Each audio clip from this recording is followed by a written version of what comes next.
kita harus berkembang semodern apapun, setinggi apapun teknologi dan ilmu, kita harus tetap berbudaya. Itu sebagai pedoman dan dasar kita supaya kita selalu berpegang teguh pada sisi positifnya. Enar Asa Channel, edukasi, inspirasi, solusi. Assalamualaikum warahmatullahi wabarakatuh. Apa kabar saudaraku semua? Semoga senantiasa sehat. Kita kembali lagi di Enar Asa Channel ya, edukasi, inspirasi, solusi. Dan ini spesial momen karena saat ini yang pertama sudah ada guest star yang spesial juga, dan yang kedua ini kita sedang ada di Pantai Kuta. Kuta itu grupnya mana ya? Badung, Bali. Dan yang ketiga spesialnya adalah kita nanti akan berbincang, kita kenal Bali berarti kita berbincang tentang kebudayaan. Sudah ada hadir di sebelah Enar, yaitu Bapak Agung Satria Nirmawan. Oke, saudaraku, ini Pak, Bali. Satu kata Bali itu kalau menurut seorang Agung itu apa sih Pak? Bali. Ya ini kita kadang kalau secara istilah Jawa ya, Bali itu pulang. Ya, Mulai. jadi kita kembali. Ya. Jadi makanya di dalam adat dan kebiasaan orang-orang di Denpasar atau Bali ini, dia kembali kepada budaya. Ya, itu kan dari situ udah kelihatan Bali. Jadi pulang. Jadi kita harus melihat sesuatu ke belakang, bukan berarti kita harus mundur, tetapi kita tidak meninggalkan sebuah adat, budaya, dan kebiasaan. Makanya coba dilihat, walaupun weathernya kayak apa di Bali, beberapa turis mulai dari mancanegara dan turis lokal dengan bermacam-macam busana, dengan bermacam-macam kebudayaan mereka yang dia bawa, tetapi masyarakatnya tetap tidak terpengaruh dan dia tetap bahwa budaya itu adalah sumber dari segala sumber kehidupan dia. Ya, dia tetap menggunakan jari, yang laki-laki tetap menggunakan seperti sarung. Ini apa Pak? Ya kan, tetap menggunakan ikat, ideng, kemudian menggunakan bunga. Dan di setiap kali bangun tidur dari jam 6, jam 12 sampai jam 6 sore, dia selalu menghadap Tuhan dengan berbagai ungkapan rasa syukurnya yang diberikan dengan rasa bunga-bungaan. Itu sebuah ungkapan syukur sebetulnya kita kalau melihat. Makanya kalau kita melihat tadi kata-kata Bali, kita pulang bukan berarti kita pulang, tetapi lebih kepada kita membudidayakan kebiasaan, membudidayakan adat. Membiasakan adat yang sudah jadi sebuah tradisi. Iya, tradisi itu tidak dihilangkan sama masyarakat sini. Yang akhirnya pada saat kita melihat di kota Bali, yang tadi saya katakan, mau modernnya kayak apa, mau hingar-bingarnya kayak apa, dia tetap berbudaya. Meskipun itu setiap hari melihat bule dengan berbagai latar belakang dari negaranya masing-masing, ini tidak terpengaruh. Ya justru itu saya katakan. Ya, wow, ini mau bule mau pakai apa dari yang mancanegara, yang lokal pun gitu dengan pakaian dan tetapi masyarakat Bali tetap dengan kebaliannya, dengan kebudayaannya. Dia selalu tata krama, teko sliro, unggah-ungguh. Demikian pula kalau kita melihat di setiap rumah-rumah adat di Bali pasti ada yang namanya pemujaan. Nah itu kan kita harus kecil besar pasti ada puranya ya itu Pak. namanya pemujaan, memuji dan memuliakan Tuhan. Mestinya kita lebih melihatnya kepada itu. Oke Pak, berkaca dari Bali itu tadi Pak Agung sudah menjelaskan Bali seperti itu, luar biasanya menjaga karakteristik. Nah, kita Pak Agung orang Jawa, Enar juga, artinya Jawa salah satu bagian dari NKRI itu kan. Itu bagaimana masyarakat di luar Bali bisa mengadopsi yang dari Bali ini agar tidak luntur, karena sekarang kan banyak budaya yang dari luar kan Pak, misalnya westernisasi, K-pop misalnya atau apapun itu. Namun agar budaya kita bisa kita pertahankan itu harus gimana?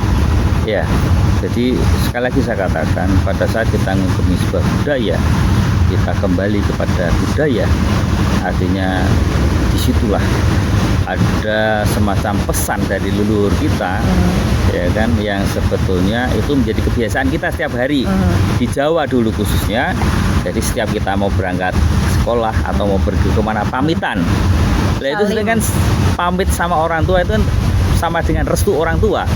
Itu sebenarnya kan budaya. Ya ada dari dulu. Aku meh rene sik ya Pak, Ibu. Nah itu kan itu salah satu dari budaya yang sampai sekarang ini luntur. Anak-anak sekolah kan sekolah wae pergi aja. Kadang gini, Pak, Ayo. kayak temennya bro.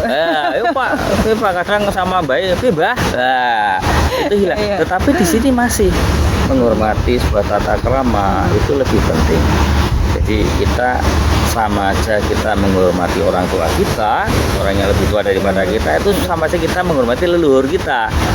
Karena secara hierarkis ada orang tua kita, ada kakek, kemudian ada buyut, ada cangga, ada itu urutannya itu sampai ke atas. Itu udah jelas sekali bahwasanya apa? Kita menghormati orang tua kita, kita juga menghormati leluhur kita, pastinya kita juga menghormati Tuhan kita. Artinya bisa Enar sampaikan, sebelum kita menghormati Tuhan atau leluhur, ini orang tua bagian dari itu. Ya dengan gitu, sendirinya Pak? Karena apa? Jelas kan, anak-anak itu kan titipan dari Tuhan yang orang tua harus menjaga. Demikian pula pada saat nanti seperti putranya Mbak Enar, ini titipan yang harus dijaga dengan baik. Ya kan, jadi generasi-generasi yang mendatang jangan sampai tidak ngerti apa sih budaya kui, apa sih adat istiadat kui, apa sih unggah-ungguh kui. Jangan sampai mereka nggak tahu. Jadi apa yang ada di seperti Jawa, di Bali, apa yang ada di Indonesia ini sebetulnya bukan warisan dari leluhur kita, tetapi kita melihat itu sebagai titipan dari anak cucu kita supaya mereka pun juga ngerti itu loh budaya yang harus kita tanamkan ke mereka ya, dari hal-hal yang kecil lah tadi, saling menghormati sama orang yang lebih tua dan sebagainya. Saya kira karena adanya negara itu kan muncul dari beberapa kelompok masyarakat, ya kan, ada sebuah adat kebiasaan yang nanti muncul hukum di situ. Nah itulah negara. Makanya janganlah kita lupakan sejarah, janganlah kita lupakan budaya kita jas sendiri. Merah ya Pak, Nah, kata Insinyur Soekarno. Ya. Bicara jas merah tadi Insinyur Soekarno, ini Pak Agung termasuk pengagum Bung Karno. Kenapa? Karena belum lama Pak Agung juga menerbitkan sebuah buku dengan judul Berubah ya Pak, Berubah. Mungkin bisa disampaikan Pak sedikit kepada Saudara Enar, apa sih pesan dari sebuah buku Berubah? Dan kenapa sih mengambil judul buku itu, kan bisa yang lain nih Pak, apa misalnya kan? Kenapa itu? Jadi saya mengambil adalah berubah, merubah untuk perubahan, setia kepada sebuah tujuan mulia. Ya, itu adalah tugas orang bermoral. Jadi manakala kita akan berubah, ya kan, kita harus manakala kita merubah untuk perubahan, jadi kita akan merubah sesuatu. Tapi kalau kita sendiri tidak berubah, tidak akan pernah bisa. Harus dari diri sendiri. Jadi kita harus merubah itu terhadap sebuah objek. Berubah itu adalah diri kita. Manakala sebuah kombinasi antara merubah dan berubah, itu akan terjadi sebuah perubahan besar. Ya, kita merubah tidak harus 100%, enggak, 0,sekian%, 5% aja atau 2,5% enggak masalah. Yang penting ada niatan untuk merubah sesuatu itu, kemudian berubah diri kita untuk sebuah perubahan. Wah ini misalkan sing kebiasaannya melakukan A, kadang-kala kita ke B.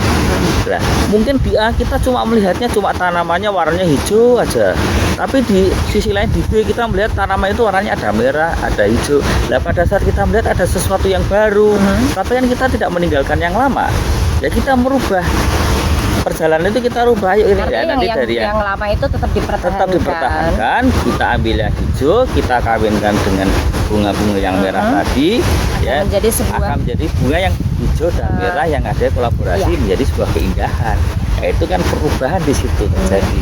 Jadi kita merubah sesuatu itu, kita berubah dari diri kita yang tadinya kita ke jalur A ke jalur B, tetapi kita tidak meninggalkan, kita adopsi. Ya, itu. Jadi kita harus merubah sesuatu, harus didasari dari nawa itu, niat ya Pak. Kalau kita berbicara masalah itu juga kita berbicara sebuah saya menggambar sesuatu. Ya, kok gambarku ini tok ya. Tapi karena manakala kita melihat sesuatu yang indah di sisi lain, tak kasih kombinasi ini, mungkin gambar itu akan menjadi indah. Kalau orang arsitek misalnya hanya gitu, merah gitu kan menjadi kurang menarik, tapi kalau warna-warni tadi Pak Agung sampaikan ada merah, hijau, kuning, akan muncul keindahan. Karena sinkronisasi dari sebuah warna itu menjadikan kita tidak monoton dan ada sesuatu yang indah tentunya gitu. Dan itu disesuaikan dengan tetap kan adat dan budaya kita nggak berubah kan. Seperti saya suka warna biru, tak kombinasi mbak ireng tak kayak putih siapa itu. Nah, tetapi birunya kan nggak hilang. Nah, gitu loh.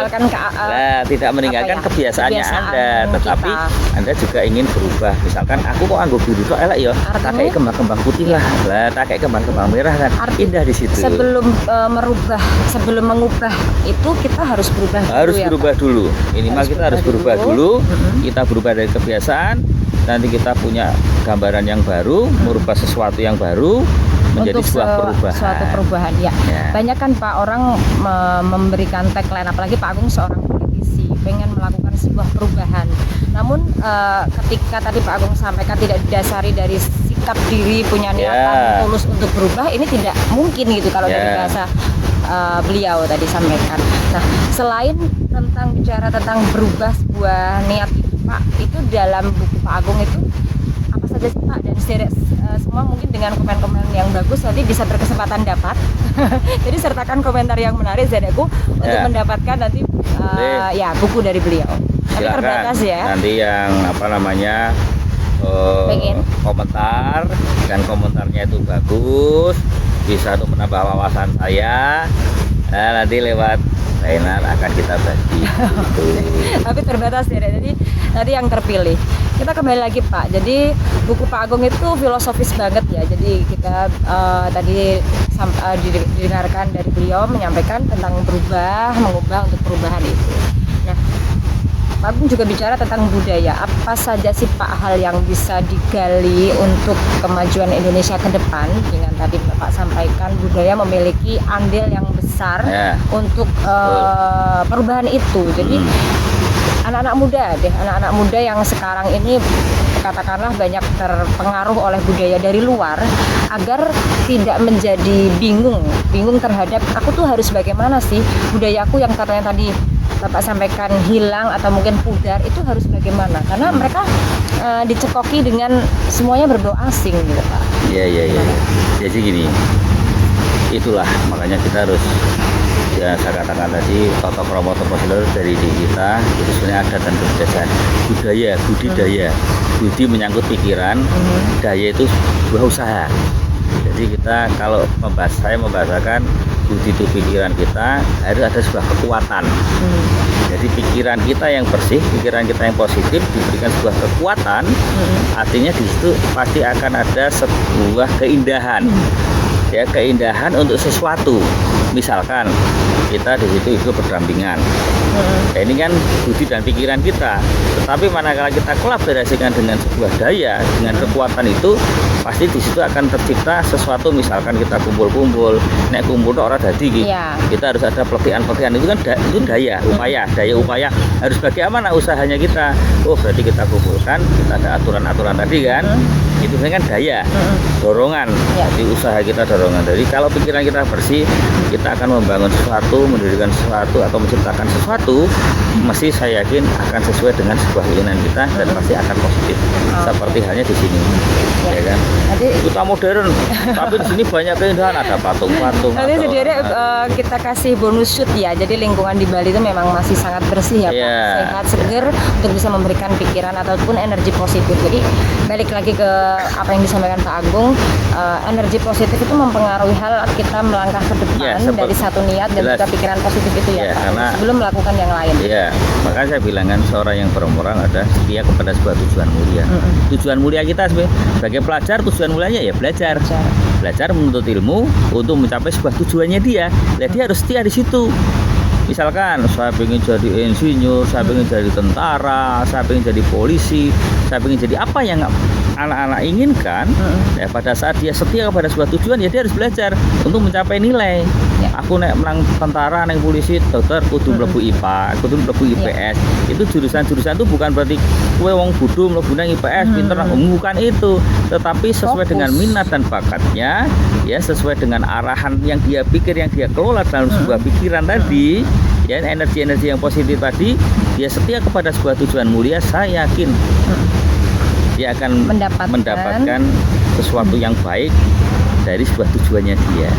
Itu moralnya dia harus dia jaga, bahwasanya saya punya senjata, pulpen, pensil, dan buku. Nah itulah senjata yang harus kita pakai untuk melawan apa? Melawan sebuah kebodohan. Untuk melawan apa? Melawan sebuah keinginan yang nggak baik. Ya, artinya kita harus belajar giat, belajar tekun untuk menciptakan sesuatu yang seperti dia inginkan. Oke, berarti kalau dulu di pelajaran PPKN nih Pak Enar, dulu itu mungkin sama sih, sekarang kewarganegaraan beda nama aja. Jadi kalau mempertahankan mempertahankan kedaulatan ya, mempertahankan negara itu katanya lebih susah. Artinya dari apa yang disampaikan Pak Agung nih, kita nggak lagi pakai bambu runcing gitu kan melawan penjajah, tapi bambu runcingnya itu adalah pena. Iya, pena, kertas gitu, yang kreasi di situ kan, itu kan budidaya. Ya, kita punya sebuah tujuan positif, ya kan, pikiran kita positif untuk sebuah tujuan mulia. Tujuan mulia apa? Kamu diberikan tugas oleh orang tua kamu untuk menyelesaikan pelajaran kamu, untuk menyelesaikan studi kamu. Ya sudah, studi belajar aja, nggak usah mikir yang lain-lain. Yang lain-lain itu hanya fokus pelengkap saja.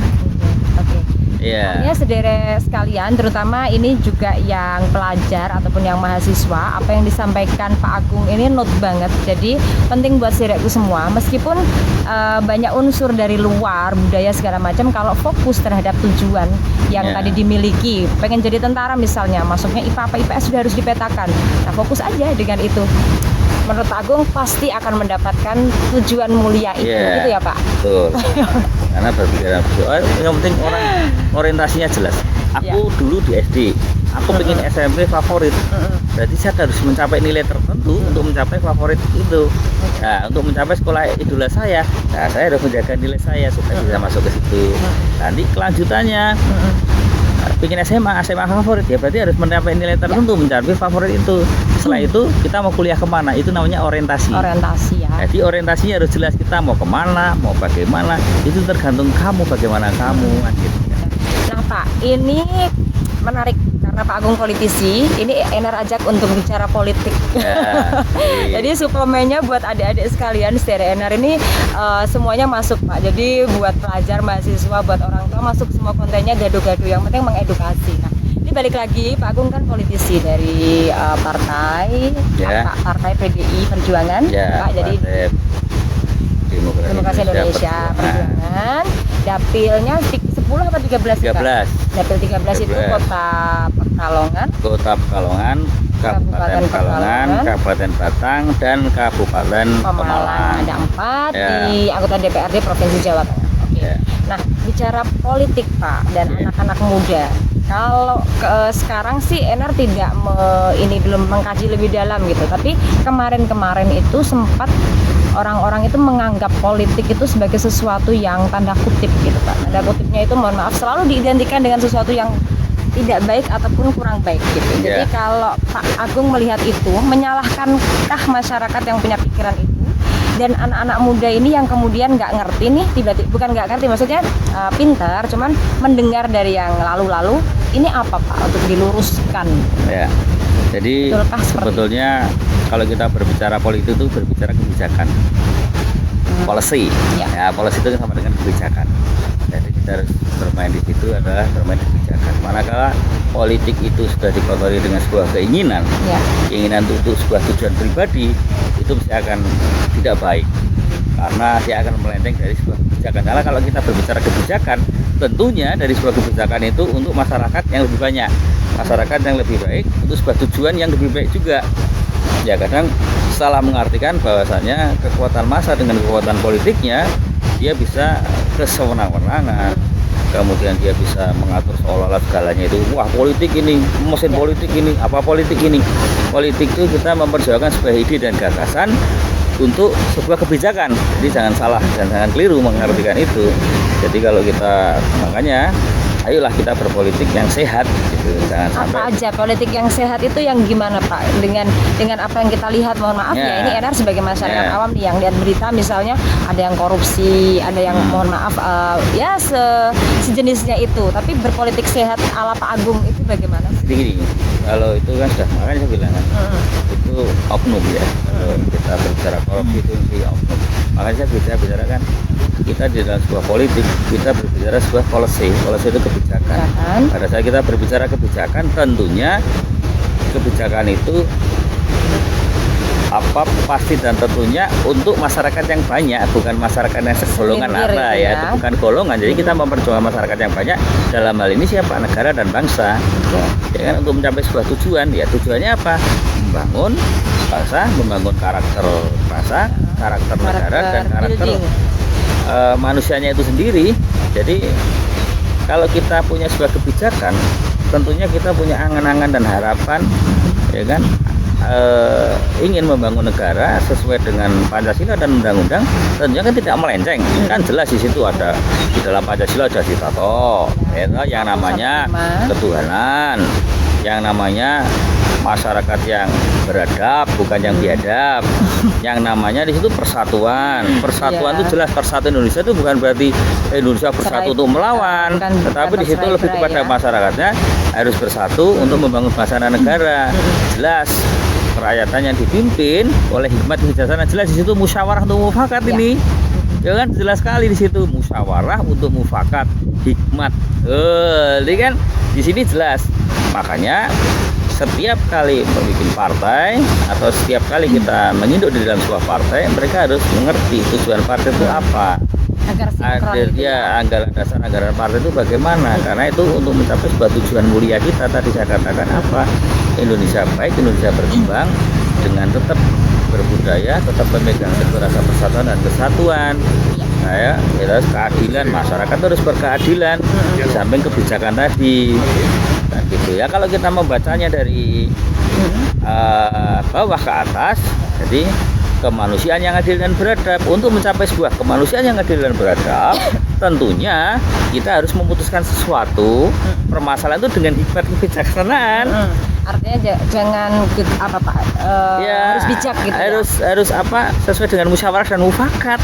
Terus kalau musyawarah mufakat, dari musyawarah dan mufakat itu artinya di sini ada sebuah kebersamaan toh, dalam memutuskan, mempertimbangkan sesuatu untuk yang lebih banyak kepentingannya.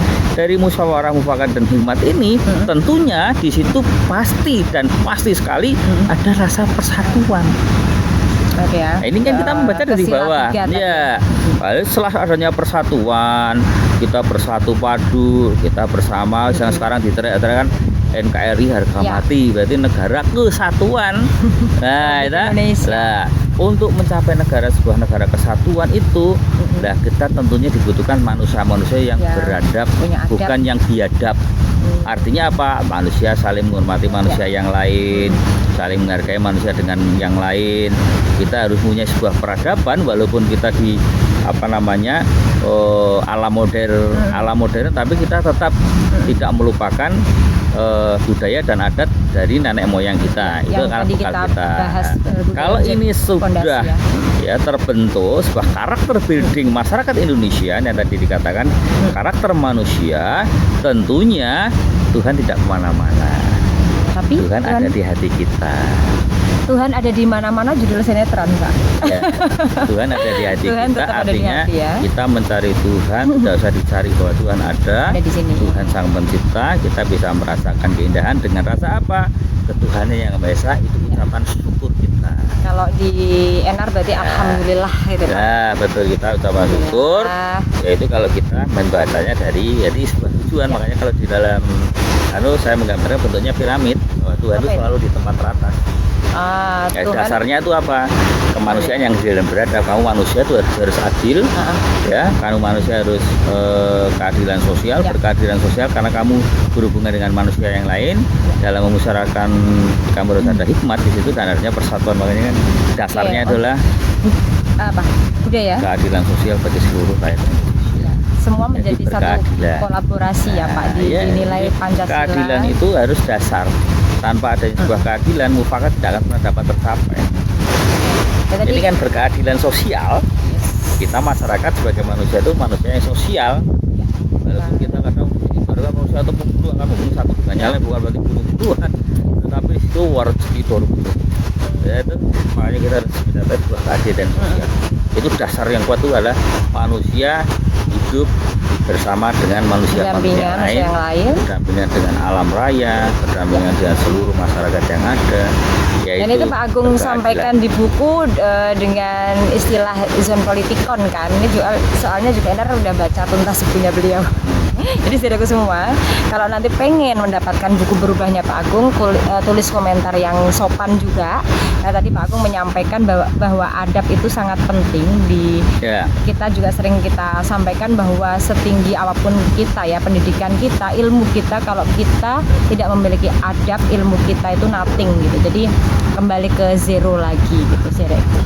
Dan kita sudah harus say goodbye dulu Pak. Mungkin nanti akan ada sequel lagi kapan waktu. Boleh. Tapi mungkin kesempatannya tidak lebih baik dari ini karena ya, dari mungkin kita ini kan pas suasana banget. Suasana Bali.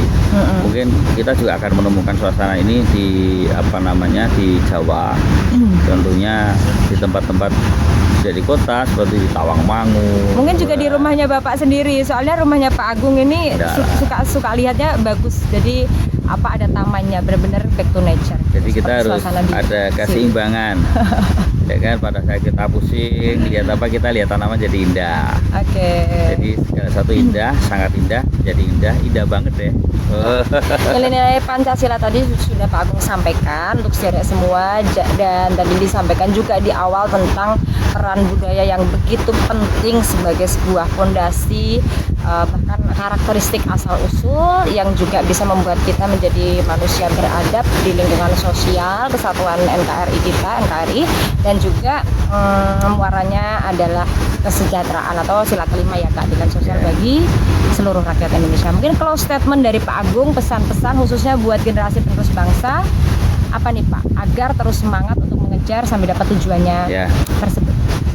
Tetap kita harus maju, kita harus berkembang semodern apapun, setinggi apapun teknologi dan ilmu, kita harus tetap berbudaya. Itu sebagai pedoman dan dasar kita supaya kita selalu berpegang teguh pada sisi positifnya. Yes, positive thinking. Harus selalu jadi orang pribadi yang positif. Sekalipun mungkin lingkungan kadang memberikan efek negatif, kita harus tetap berpikir positif karena itu sebagai bahasa ini kalau layang-layang itu kadang kendor, ya kan, kadang ditarik untuk mencapai sebuah keseimbangan. Layang-layang itu tidak akan pernah bisa terbang manakala diulur terus, tapi kadang dia ditarik, tarik ulur itu harus itulah ada keseimbangan. That's point. Dan seluruh dari apa yang kita sampaikan pada kesempatan podcast kali ini berbincang dengan beliau Pak Agung Satria Hermawan, ini isinya insya Allah sih ini daging semua ya. Jadi ini bermanfaat buat saudaraku, buat segala umur pun, buat adik-adik, pelajar, mungkin mahasiswa ataupun juga Bapak Ibu masyarakat sekalian, khususnya yang ada di dapil beliau, barangkali bisa menggali apa yang disampaikan dari podcast Enar Asa Channel pada kesempatan kali ini. Terima kasih Bapak, kita nanti sambung di Semarang. Dan saudara semua jangan lupa like, comment, subscribe. Selalu to be positif dan bahagia. Assalamualaikum warahmatullahi wabarakatuh. Salam.